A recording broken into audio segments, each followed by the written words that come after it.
Hello, St. Joan of Arc families. Let's start our celebration with a centering breath. Take a big breath in and let it out. And feel yourself open to God's light. Last week, with the Gospel of the Beatitudes, Jesus was telling us how to be happy. This week, Jesus seems to be telling us to be unhappy by asking us to do the impossible, to forgive those who hurt us. And this puzzler leads to our question.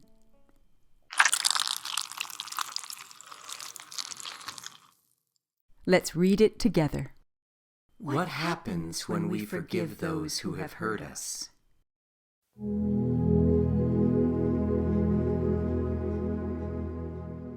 In today's Gospel, Jesus tells us to love our enemies and be good to people who hate us. Really? How can Jesus ask us to love people who are cruel to us? It's hard enough to always love our neighbor, isn't it? Our own brothers and sisters?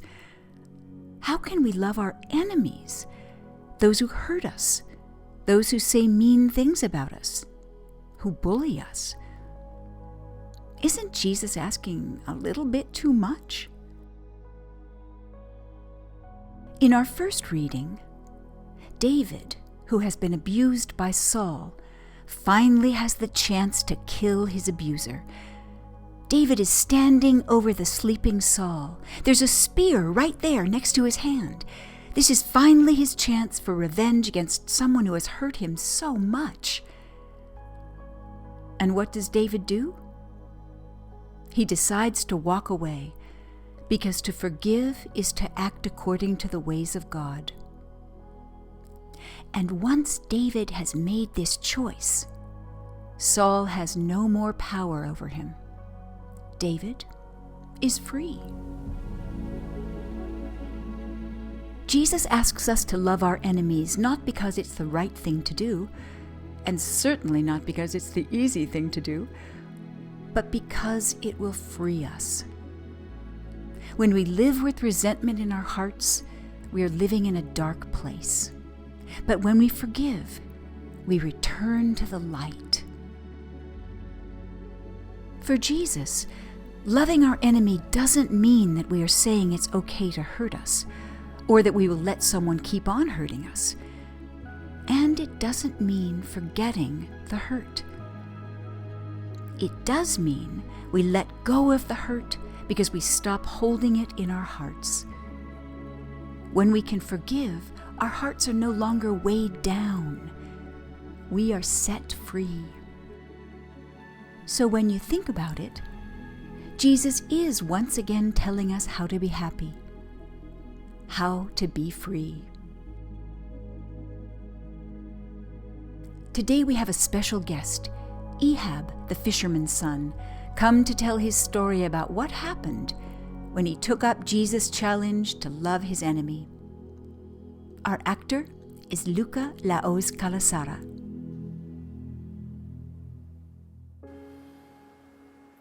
Jesus said, "Love your enemies and pray for people who are unkind to you."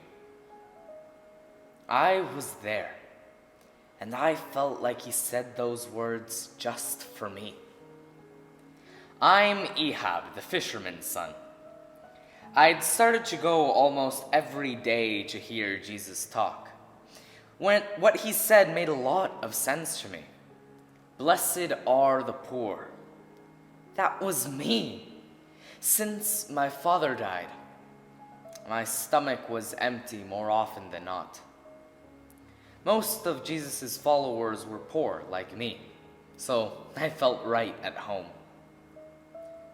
Until this one day. Before, I felt like Jesus was talking about them, the people who kept us down. It was easy to agree with Jesus. He wanted a better world for people like me. this day, Jesus looked right at me and told me to love my enemy. Love my enemy? Could he be serious? My enemy killed my father. How could anyone ever forgive that? Tariq had always been a bully. His father owned the olive orchard and pretty much ran the town. Tariq could do whatever he wanted, and no one had ever been able to stop him. Over the years, I'd collected more bruises from him than a jackal had teeth. I'd learned to outrun his fists, but one day, he cornered me in an empty alley. I thought my time was up. But then, my father was there. He told me to go, that today he would settle this thing with Tariq. Of course, I stayed. Tariq fought like a beast, and my father was killed. I told everyone what had happened. I shouted it in the marketplace, but who would believe me, the fisherman's son? I lost my father, and Tariq lived on, smug as a lynx in his father's mansion. How could Jesus ask me to forgive him? But Jesus wouldn't back down. I felt like his eyes reached into my soul and read the hate there. How easy is it to love those who love you, who treat you with goodness and mercy? He said, God loves you absolutely and asks only that you love everyone, even those you call enemy, in return. Jesus had the most powerful stare. You couldn't look away. Before I knew what I was doing, I promised to try and forgive Tariq.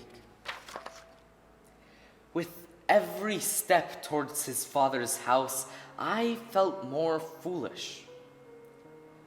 What was I doing?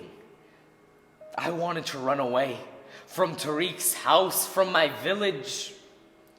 But you just didn't break a promise from Jesus.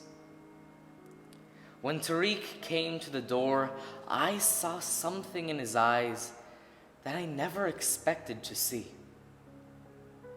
He was afraid of me. This was so strange that I felt almost dizzy. But I spoke up, saying what I'd come to say. Tariq, you killed my father, and I forgive you. Tariq's face seemed to fall from inside like all his bones had melted away. His fear was gone. Now he just looked hollow, like an empty sack that would crumple at the lightest touch. Then, the strangest thing happened.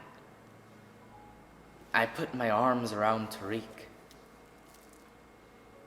He just seemed like he needed me to hold him up. After a minute, I let go and turned to leave. Tariq called to me. When I turned back, he was on his knees, weeping. I never got my father back, of course, and I miss him every day. But when I saw into my enemy's heart, I felt free, like I could fly, held up by the breath of God.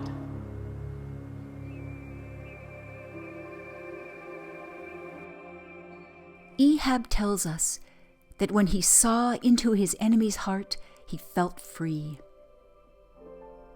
Maybe this is how we forgive our enemies. When we come to them with compassion, trying to understand their pain, we can open our hearts to forgive, and we can be free. Be free.